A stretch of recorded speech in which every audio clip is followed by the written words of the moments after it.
Hi, everyone. I'm Tony Carter. I'm an instruction coordinator and professor at Auburn University in Alabama. And my role here is to just moderate. And so I want to welcome you all. We're so glad that you're here.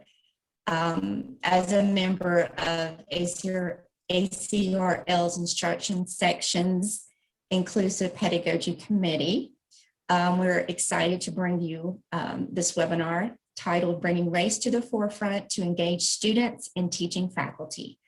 The presenters have asked to introduce themselves, so I'm going to sit back. You're free to chat throughout, and there will be time at the end for questions, 10 or 15 minutes that can do through chat as well. So I will hand it over to our wonderful presenters. Hello, everyone. Thank you for having us. Again, welcome to our session, Bringing Race to the Forefront to Engage Students and Teaching Faculty. So this is going to kind of be in a more conversational format between myself and Symphony. So we'll just start off by introducing ourselves. My name is Jesus Espinoza. My pronouns are he, him, and his, and I am the Student Success Librarian at the University of Michigan. Hi, everyone. I'm Symphony Bruce. I am currently the interim business librarian at American University, and my pronouns are she, her. So to give a little bit more information into our introductions, we just have a little bit of information about ourselves. So for myself, I'll say I have had like several years of experience as library staff prior to becoming a librarian. And at this point, I think I have worked longer. I have had worked longer as a staff than a librarian. I still consider myself relatively new to instruction. And I say that mostly because I never really took any instruction courses or have received like any education in teaching or instruction. And a lot of that training has kind of just been on the job over the last, I would say, 2 years. I tend to think of my teaching as student-centered and process-focused, so really a lot of thought around how one teaches as much as what I'm teaching. And then I'll be kind of speaking about adopting an anti-racist perspective into library instruction. And I came to library sciences through high school instruction. So I taught high school English language arts for several years. Decided that I couldn't do that for the rest of my life and tried to figure out how to best use those skills. And that led to instruction librarianship. And I'm very happy in this space.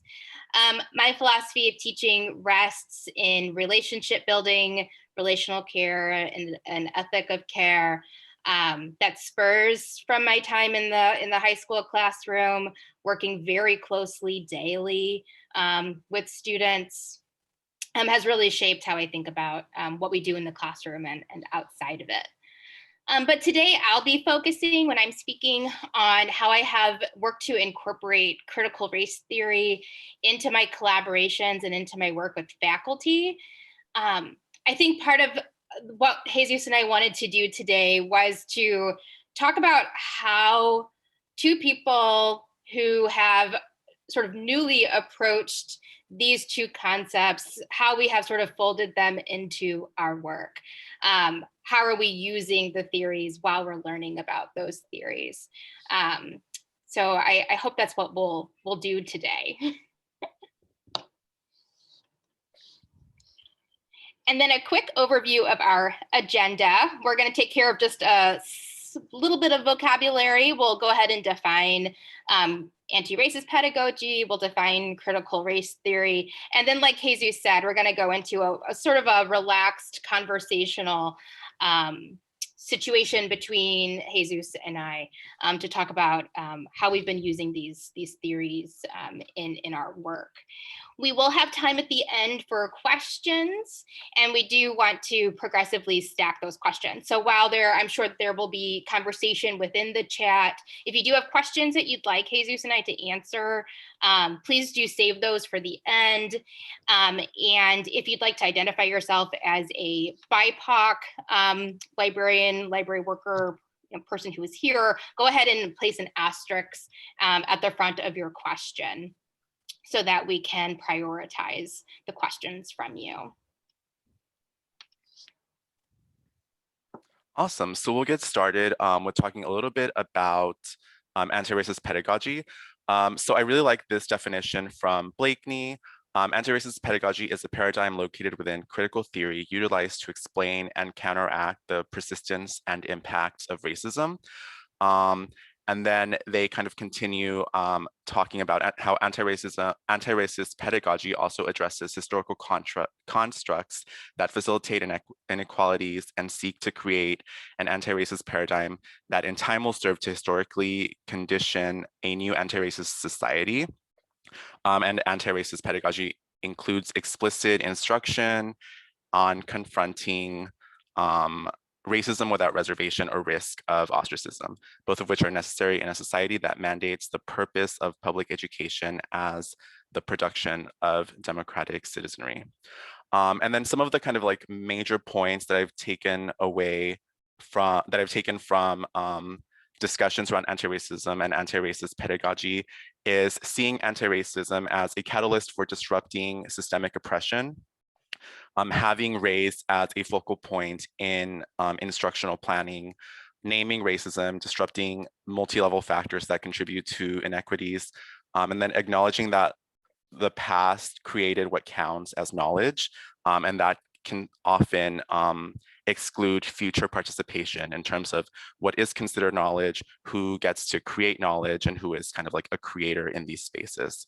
So really thinking about examining power structures, critiquing and disrupting how we teach, what we practice, and then again, thinking about knowledge construction as something that is beyond just representation, beyond the content that we teach, but thinking about who are the constructors of the knowledge that we teach, who is included in that, I guess, like canon of knowledge construction, and who has been excluded from those conversations. And then lastly, I do want to kind of emphasize the fact that this work existed prior to the summer of 2020. I think within our libraries, within academia, there's been a huge shift and focus and sense of urgency around anti-racism, but this work existed prior to that. This work existed in libraries prior to summer of 2020, right? So while we have shifted, a lot of our institutions have kind of shifted to this language of anti-racism. This is something that I think a lot of institutions were shying away from and not wanting to name racism, not wanting to name anti-racism until last year. So always kind of keeping that at the forefront in terms of, I always think about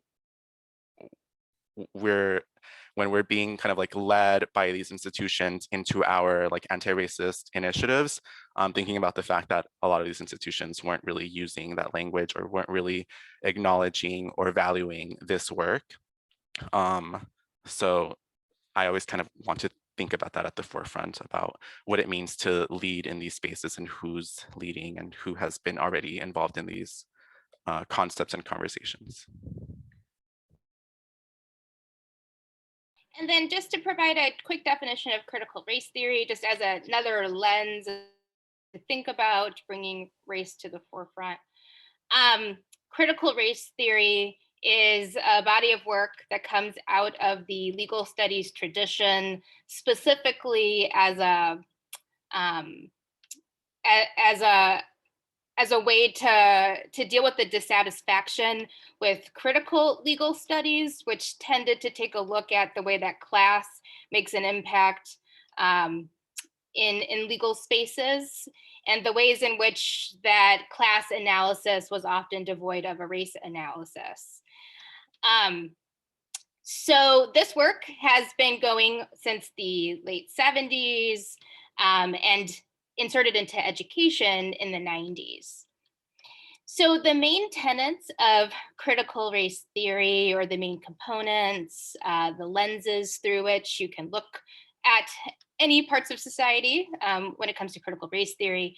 Here are a few of them. One, that race is a social construction, usually for the benefit of white supremacy. The definition of what constitutes race changes based upon that. Racism is the norm of American society. It is not an accident. It is not an aberration.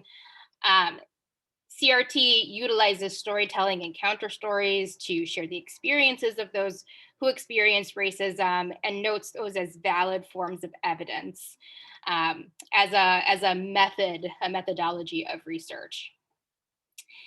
Critical race theory often adopts a critique of common liberalist beliefs, things like colorblindness, notions of neutrality, meritocracy. All of those are challenged via critical race theory. Interest convergence, which suggests that civil rights gains for people of color only happen when there is also benefit to white people. And then a focus on sort of social justice. Sometimes people will call this advocacy work, something of that nature. And these themes are often used as methodologies in themselves. So critical race theorists will take one of these lenses, one of these themes, and they will look at whatever situation it is, from legal studies has moved into education, into the social sciences, into social work, into health and medicine. All of these places are getting the critical race theory treatment.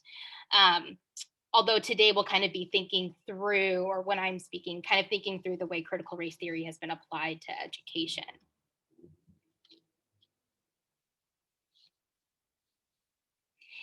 I just wanted to share this sort of flow chart, and there's a whole lot of theories and ideas that could be in this flow chart, but I created it for one of the workshops that I was hosting with faculty to help sort of situate where these conversations sit, perhaps in relation to each other in the pedagogy space, right? That there is an overall tradition of critical theory that makes space for things like critical pedagogy, which we often talk about in the library spheres, that gives space to critical legal studies, which then brings us critical race theory. And we're seeing critical race theory, critical pedagogy, anti-racist pedagogy beginning to sort of come together to be applied to library spaces. Or not saying beginning to, has been doing for a really long time, has been done for a really long time.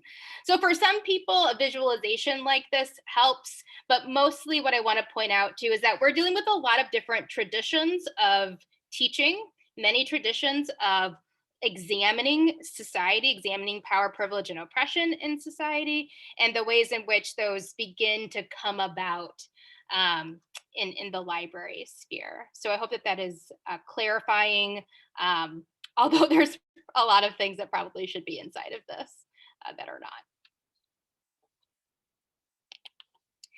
And then the last thing I want to note before we get into our conversation is that we understand that there is a long tradition of library spaces, even critical library spaces, ignoring the topic of race completely. That any topic of race would be uncomfortable, would be political. And so for some folks, it feels really revolutionary to even talk about race in your teaching at all. But just simply talking about race and racism doesn't necessarily mean you're doing anti-racist or critical race work. We understand that there is a long tradition of critical librarianship, which has often taken a look at things like, I don't know, sexism, disability, capitalism, so on and so forth, without being concerned about race and racism. So we're interested in figuring out how to do that instead. So we're going to go into our sort of conversation space now that we've done just a little bit of vocabulary, working through a little bit of vocabulary. And so my first question here for Jesus is, how has anti-racist pedagogy or critical race theory informed your teaching? So I would say, firstly, it has been kind of like a long process of shifting the focus from what I teach and like the content that I'm teaching to how I teach it, how I approach it. I will say that a lot of the kind of like struggle points have been in engaging with this work, like having that reflection piece, that like the reading, the dialogue, the kind of like taking it all in, reflecting, particularly around like my positionality, where that interplays in the classroom, where that interplays with students.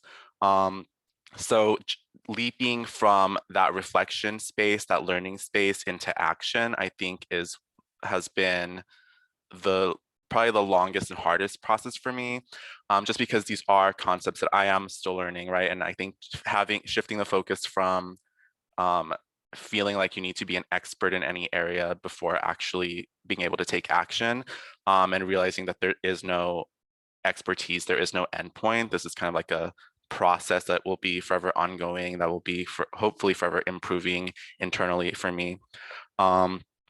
So one's kind of getting through that huge piece of, I guess, reflection and struggle, thinking about just acknowledging that what is traditionally like valued and accepted as authority and what is accepted as knowledge, questioning that, and then offering what might be outside resources, additional perspectives, additional voices.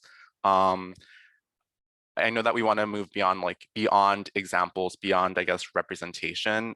Those are still extremely important. But one part has been expanding the idea of like what is allowed to be a source, what is allowed to be considered research, and really having conversations with students about who has been excluded from being included in research, has been excluded from being considered like a scholar. So things like that. And I think one of the really important things as well to think about is whose voices are included in creating the instruction and creating the content that we teach. So at my institution, we're pretty, I would say pretty like deep into a task force trying to apply an anti-racist perspective and framework to our information literacy instruction for undergraduate students. And we were, I think, pretty intentional with that task force about inviting in folks who are not necessarily engaged with instruction, inviting folks. So right now we have representation from a student employee, from non-teaching staff in the library, to really include those perspectives into what we teach, how we teach, that we might not think of ourselves, and there might just be gaps within our like internal departmental knowledge and considerations.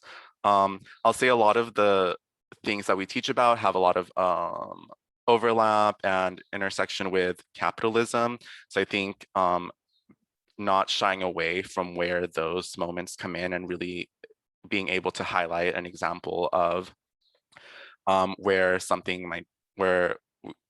we might hit like a paywall, and thinking about who has access to these resources, who doesn't have access to these resources, and why are certain things maybe not included in what we have access to as library students or like folks associated with the university, and why certain things are not considered knowledge.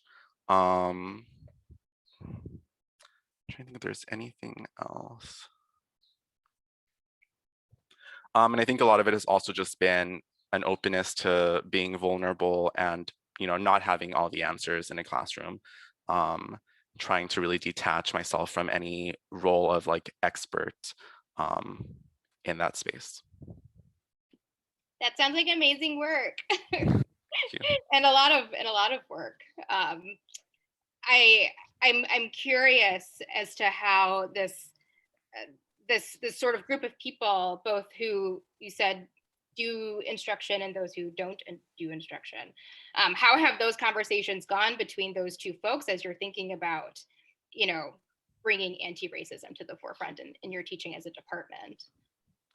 I think it's been definitely a lot of learning, a lot of listening, a lot of engaging with a lot of content. So we really tried to shy away from any like sense of we have to have a deliverable within X by X date, and just took a lot of time to engage with a lot of content. We brought in a lot of speakers who spoke to our group, actually including Colleen, who spoke a little bit about health science librarianship, where race interplays with that, where race comes in when thinking about algorithms. We had folks come in to talk to us about where race intersects with fake news. So all these various topics that we teach within the library. And then just kind of really going over how we approach our instruction, how we teach, and then gaining insights from those of us in that that task force who maybe are new to teaching or like are not doing any teaching, so that we can really, I mean, I think they really brought up a lot of really good questions that we maybe didn't consider, or us like made a lot of assumptions about prior knowledge. So really, again, just opening up and being vulnerable and like willing to learn has been kind of like one of the big moments. So I guess turning it back the question to you, how has anti-racist pedagogy or critical race theory informed your own teaching? Yeah, thank you. So I came to critical race theory sort of via critical pedagogy, that via the work of bell hooks. I was really lucky to be introduced to bell hooks while I was in high school, and which I know isn't probably normal. But to revisit her as I was a teacher in my own right and trying to figure out what kind of an educator I wanted to be. But of course, you know, Hook's teaching takes a sort of a feminist view of critical pedagogy. And while she discusses race and multiculturalism in the classroom and the impact of that, doesn't exactly diagnose the issues of race and racism and how they impact our classrooms and our education systems and that. And critical race theory can do that, right? It acts as a lens, as a way for us to make sense of the problems within those spaces. But I didn't begin engaging with critical race theory seriously until a couple of years ago. I started doing workshops on my campus with my colleague, Hannah Park. We were doing these sort of primers to critical information literacy as a concept, because information literacy itself is codified in our student learning outcomes, specifically in our writing classes. We have like a writing 101, which is like your first year student track. And then we have a writing class that's embedded into the discipline. So it's supposed to be like how to write for your discipline.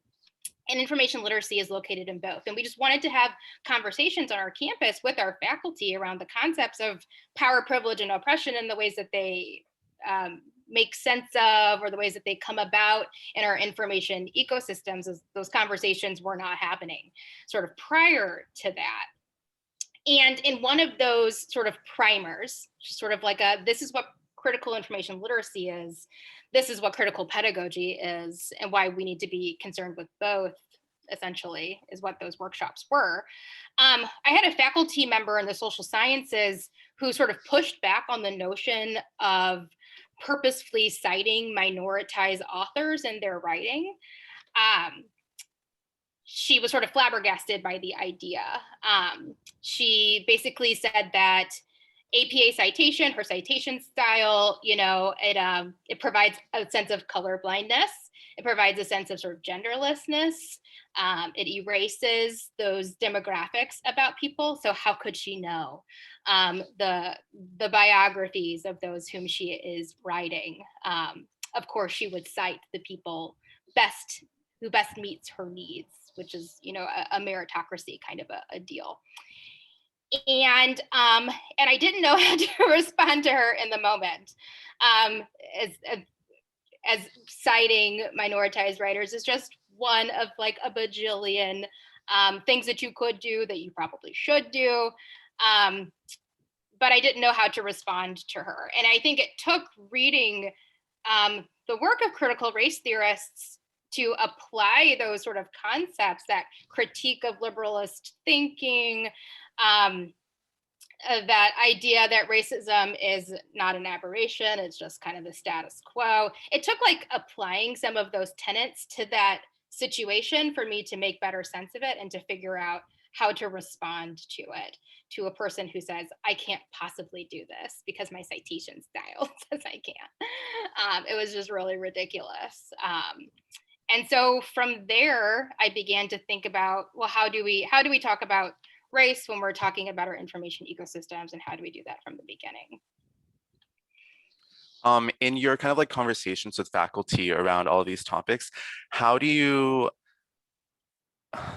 is there a kind of like a gauging about whether any pushback is kind of like meant coming from like a spirit of like learning and like engaging with new concepts versus maybe not, maybe like in a more derailing intention, and like how do you respond, I guess, in different instances? I mean, I'd say we certainly get both. I think that faculty member who was sort of flabbergasted by the idea of purposefully citing certain peoples. I think she was honestly confused, and was asking out of a need to understand. I don't know if we got anywhere. but I do think that sometimes you've got people who, whose traditions of their disciplines have worked for them. They've seen success within those systems. And the suggestion that those systems are not actually that good, they don't work for everyone, that there is racism baked into those systems, is not something that they want to deal with because it was beneficial to them. And I have had those conversations, certainly. Thank you. So moving on to the next question, for you, Symphony, what do lessons or class time look like when engaged with these theories and practices? What came out of this workshop series with my colleague Hannah, we have both taken the concepts of critical information literacy and worked to sort of institutionalize those concepts in ways.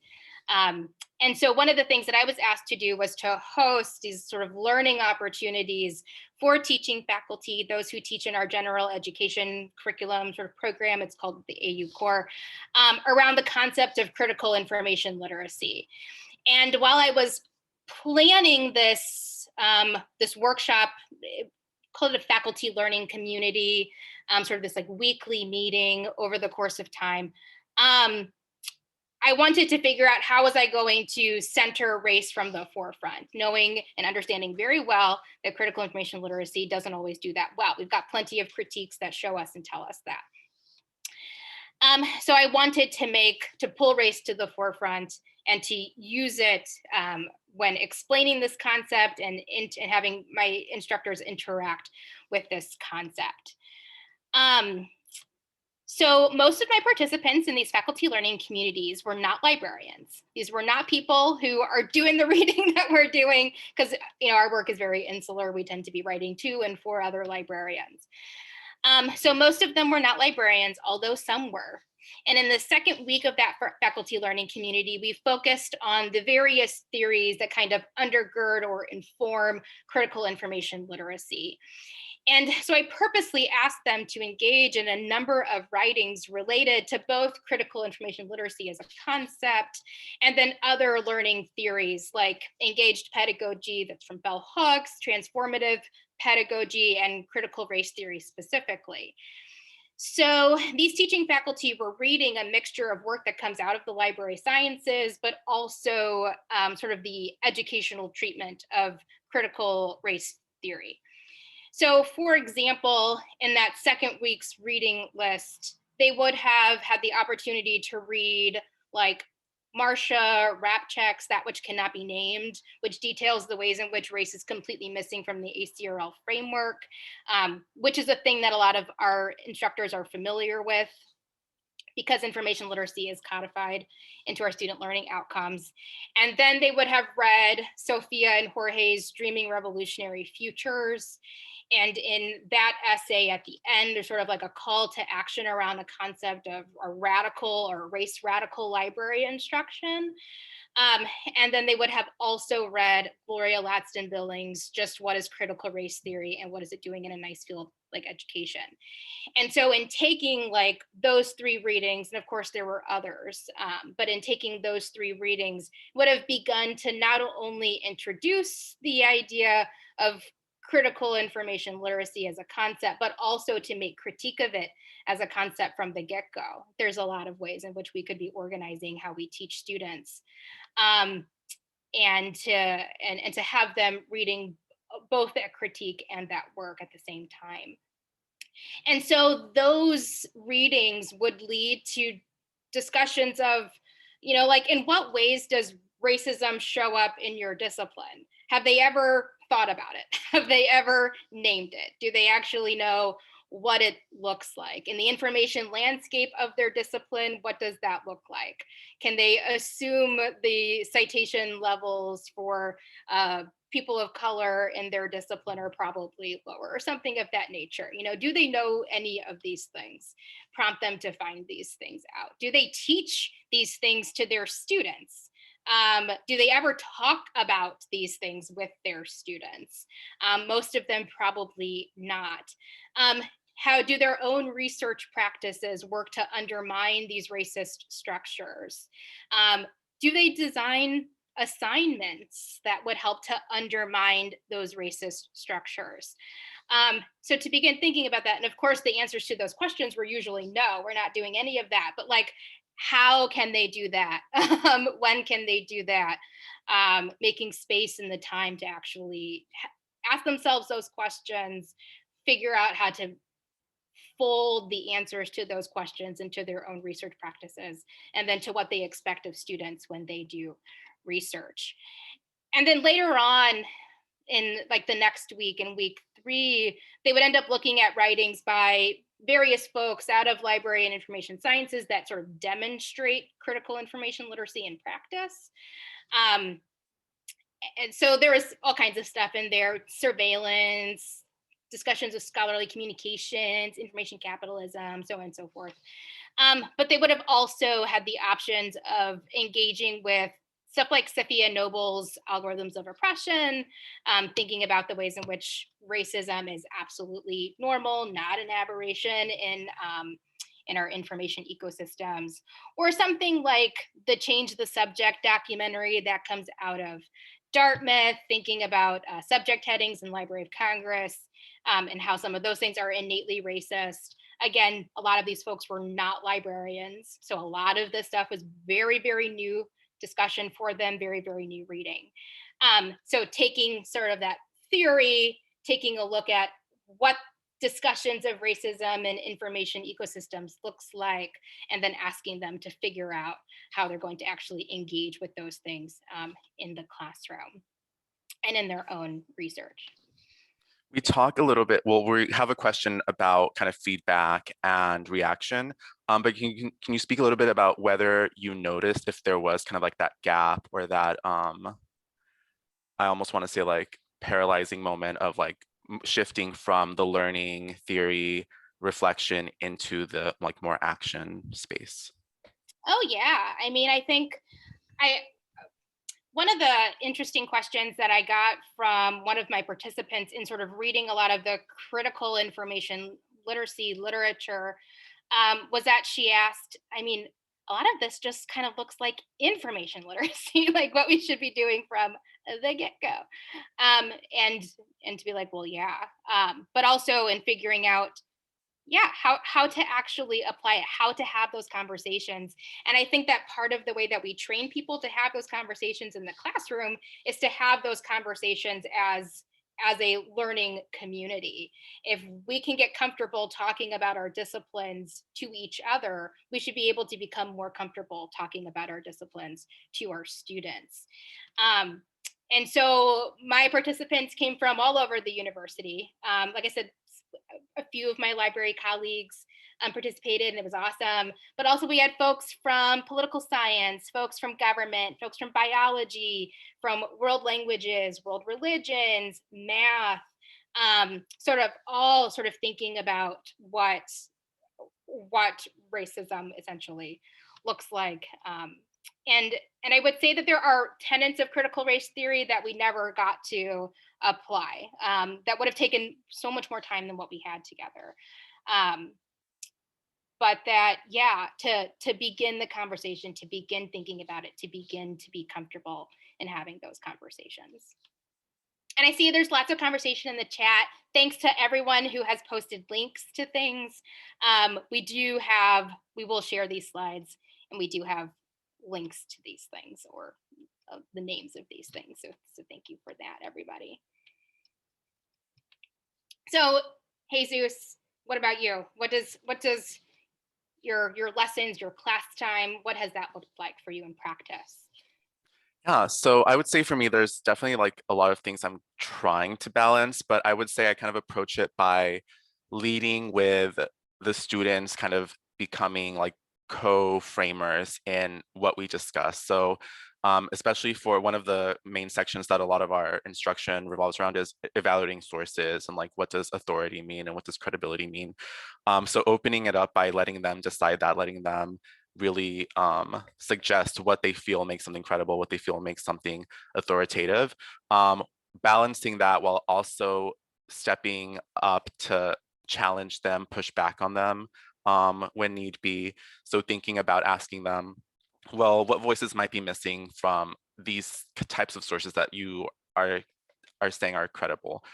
Why might those voices be missing? So a lot of, I would say, I guess, leading questions, leading into conversations about how is maybe academia exclusionary? What are the various steps and barriers to knowledge creation? And then what maybe voices that are pertinent to that conversation are missing from that knowledge creation process, both in the creators and then in also like the gatekeepers of determining who gets to create knowledge. Why might we not find those voices or those perspectives in our databases? Introducing, other forms of knowledge that hopefully decenter academia as well. So think about like oral histories, interviews, etc. But I will say like it can definitely be a struggle, especially for like introductory English 125s or like writing classes, because students come in with like a requirement of like, I need X amount of sources, right? So I find that they sometimes want a right or wrong, a yes or no answer. So balancing all of that with being able to kind of like push back on any kind of like notions that we already have. And I would also say just like an openness to being wrong, inviting expertise and knowledge from within the class.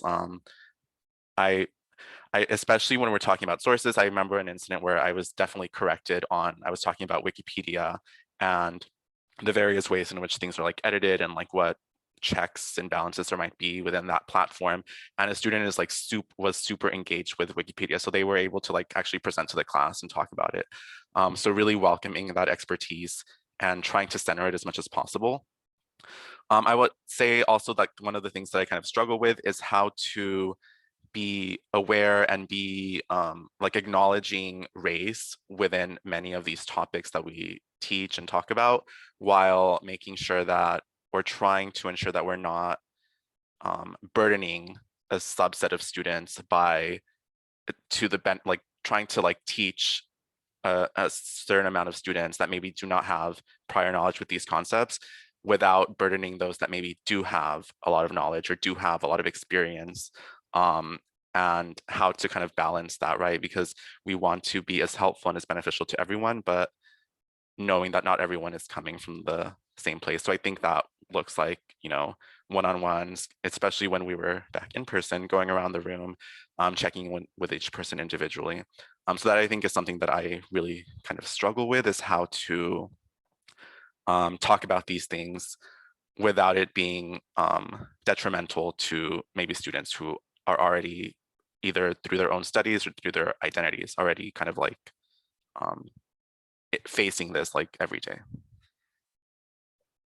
So there's a question in the chat and I have it for you too. So in thinking about like these other forms of knowledge, these other ways in which knowledge can be shared or looked or, displayed or whatever, how do you balance that with the requirements of various assignments, which we know for like writing classes tend to be very, I don't know, specific, doesn't leave a lot of room for exploration. Yeah.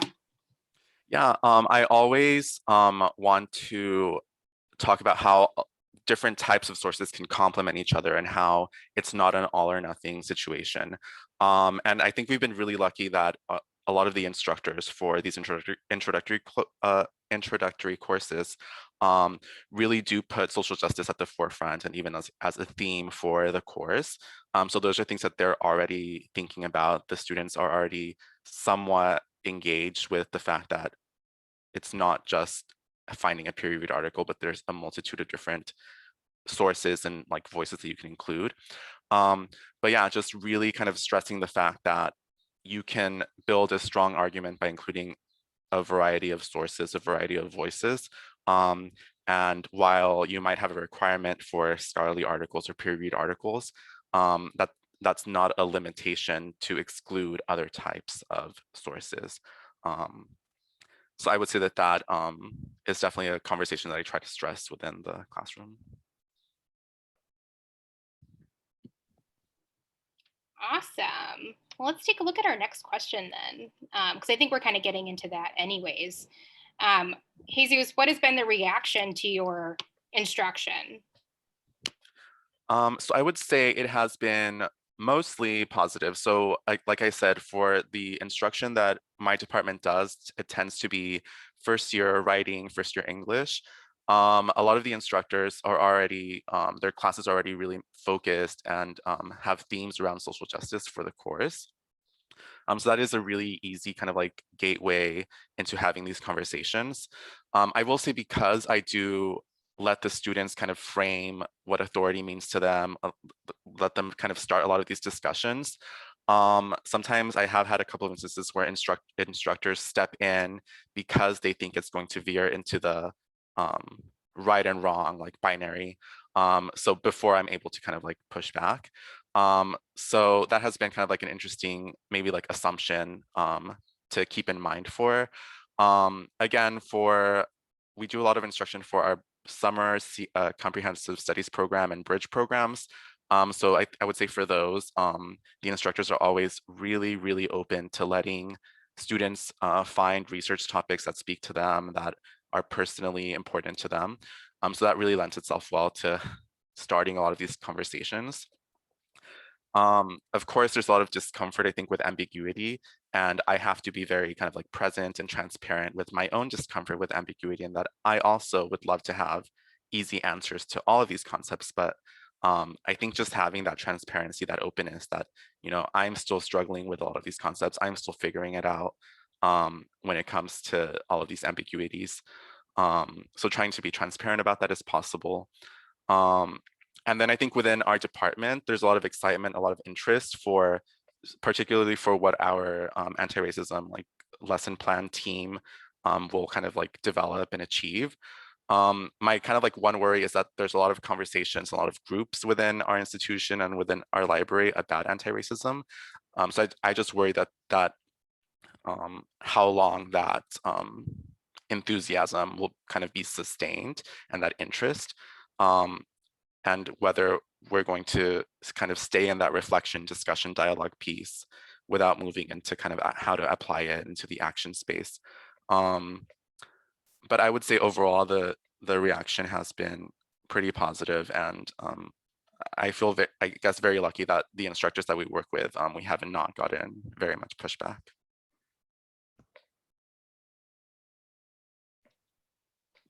And I do see in the chat, there's a quick question about if our institutions are predominantly white. Mine is. I believe yours is too, Jesus. Yes, mine definitely is. Yeah. And to quickly speak to that question, at AU, we do have a first year like class. It's called AUX. It's like the AU experience, like a first year experienced kind of a course, and whiteness, that concept is engaged heavily inside of that class. So our students are pretty well used to talking about race and racism and whiteness and stuff like that. So that those are conversations that are had on our campus as a whole, which helps with the reaction to these to this kind of instruction. I would say that at AU, my students expect, because they are having these discussions in their first year classes, they expect their instructors, as they move along in their degree programs, to also be able to have those conversations. And the problem is that their faculty members don't know how to have these conversations, which is why we're having to do why we feel the urgency of all of this stuff as it is. But yeah, our students are more equipped generally to have these conversations than their faculty down the line. So when it comes to how folks have reacted to like my work, my faculty, how they have reacted to our discussions around sort of critical race theory as a lens to view their information ecosystems, a lot of the times it's, well, I should first say that folks self-selected themselves to be a part of my learning communities. That's one thing. I've already have folks who are inclined to recognize that racism exists and to recognize that they want to do something about it.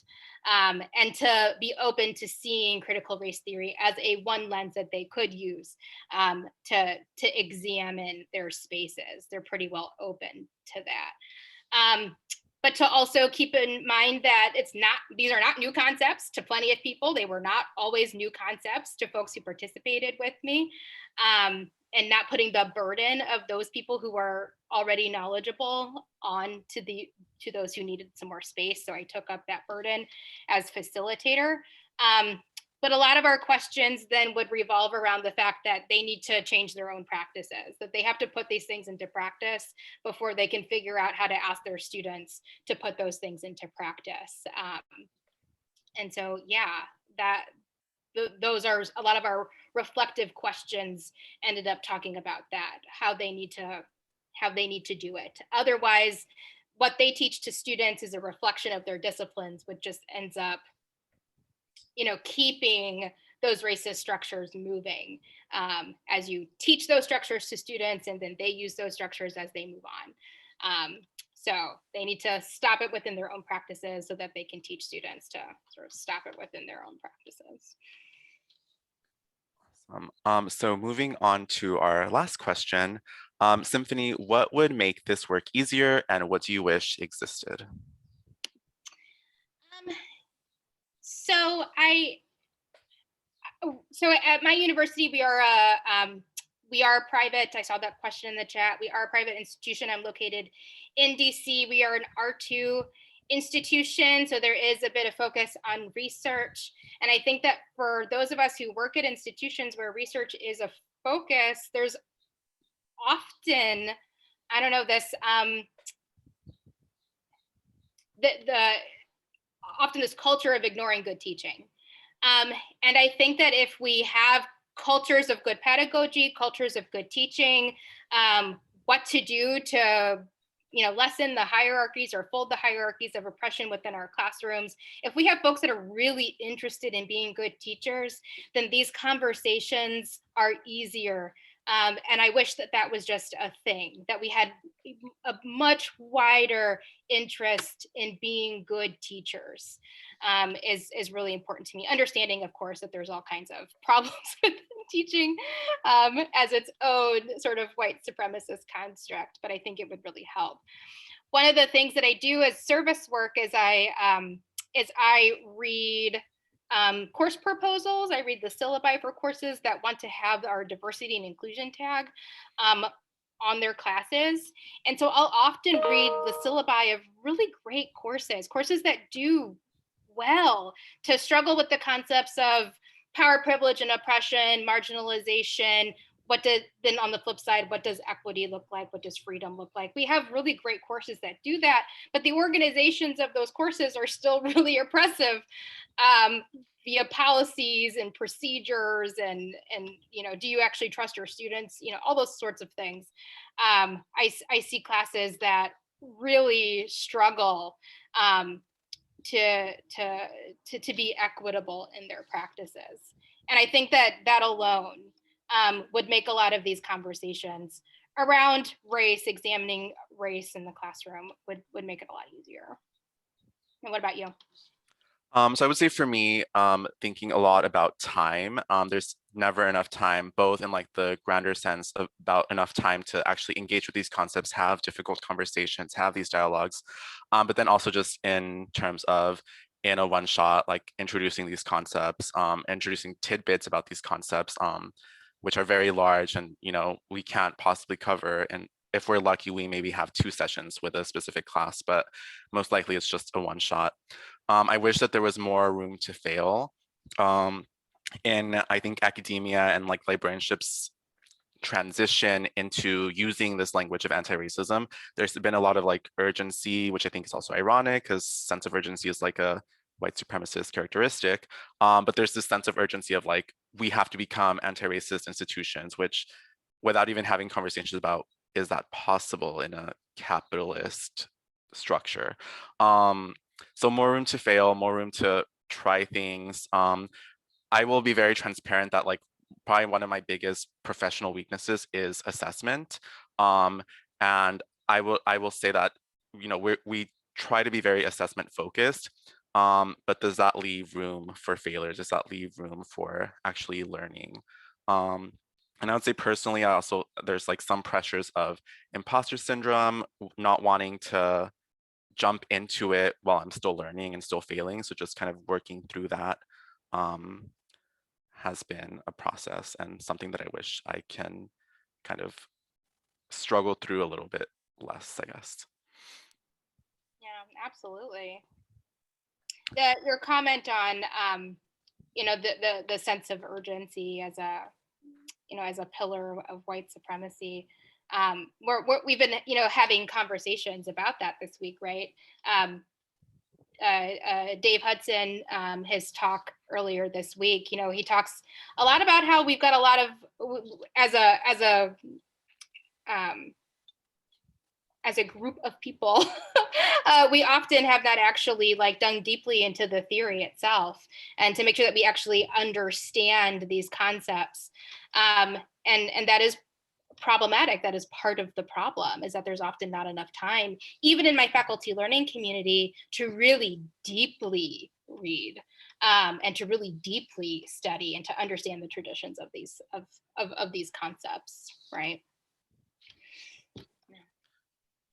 Awesome. So thank you for having this conversation with me. Thank you to ACRL for hosting us. I guess before moving into Q&A, I did want to, I guess, plug Symphony. You're going to be speaking, is it next week? Yeah, so next week is the Critical Pedagogy Symposium. I'm sure one of you awesome people can pull a link for that. But I will be talking about my faculty learning community. I'll also be preparing the syllabus to be sort of public facing so that folks can utilize that. And some of my materials that I used with faculty. So yeah, I hope that you come if that's interesting to you. Thank you.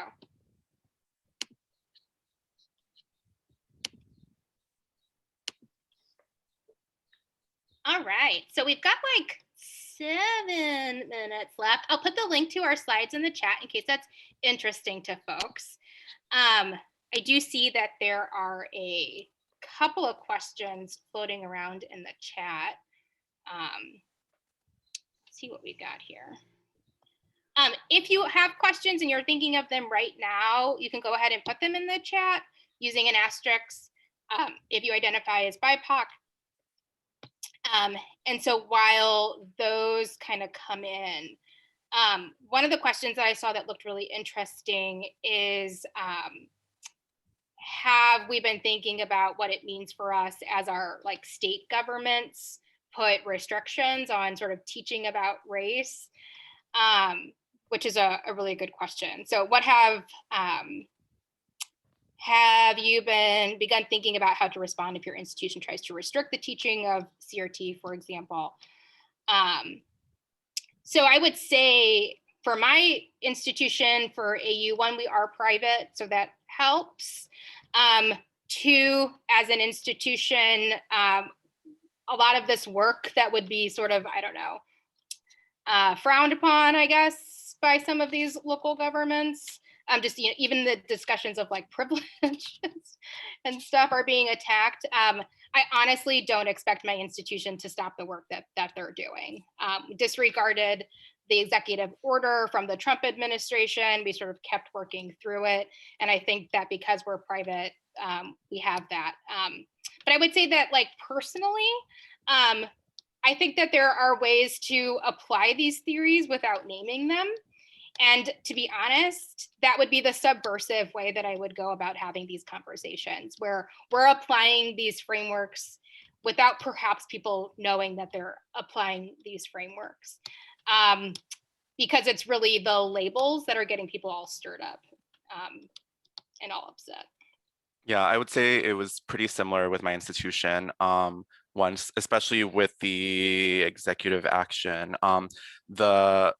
we have a diverse DI specialist within our library, and then we have a lot of DI leads across campus who engage with with our legal counsel, I guess, the university's counsel, around that situation, and everything that was kind of communicated to us was kind of proceed as normal. If it ever becomes a situation where we have to like change wording or change titles, that does not necessarily mean that we have to stop the work. Yeah. We've got a question here from Sophia that said, how did you get started with presenting, including this as part of your teaching? Yeah, do you want to take that, Jesus? Yeah, so I would say when I was in graduate school, I attended a anti-oppression like workshop, and it was geared for librarians and library workers. It was by Kristen Carragher. I think she's at somewhere in the Chicagoland area. She has done a lot of really great work around these concepts. And this was several years before academia was like using these terms. So I was always engaged with like conversations around DEI and oppression. And then I think once I began moving into instruction and becoming an instructor, I kind of just started thinking about like how to incorporate those concepts and those conversations in an instruction space. So firstly, speaking about like inclusive instruction and a lot of conversations with other instructors, but then slowly kind of moving towards introducing that in the classroom as well. And I think that for me, my time in the high school classroom, I got pretty comfortable talking about race, as comfortable as I could be as a instructor of color in a very white space. I did teach in a very, very white school district, a school district that's right now harping against the concept of critical race theory in their teaching. You can see very embarrassing videos of town halls on the internet from the district in which I taught. But I think I got pretty comfortable talking with students based upon my relationships with them about what is racist, and having very frank conversations in those spaces. And that has just sort of like moved over into my library work. But I will say that that's starting with the concept of critical pedagogy and using that as a catalyst to think about race. There are plenty of other ways in which to do that. But that was sort of my sort of entrance into being interested, into both feeling comfortable, I would say. We are about 2 minutes or 1 minute from the hour. If there were other questions in the chat, I don't think we can get to it. But I wanted to just thank everyone for joining us and for being here. Yeah. Excuse me. Thank you so much. And I didn't see any other questions that you may have missed, but I have tried to capture all of the links. And so I'm not sure what y'all are going to send out, but we've got all the links. So somehow we'll get that out. But thank y'all so much. This has been wonderful. And it looks like everyone else feels the same way. So. Well, thank you all so much. We did put the link to the chat, to our slides in the chat, and we'll try to make that available otherwise. And thank you. I just want to also say thank you.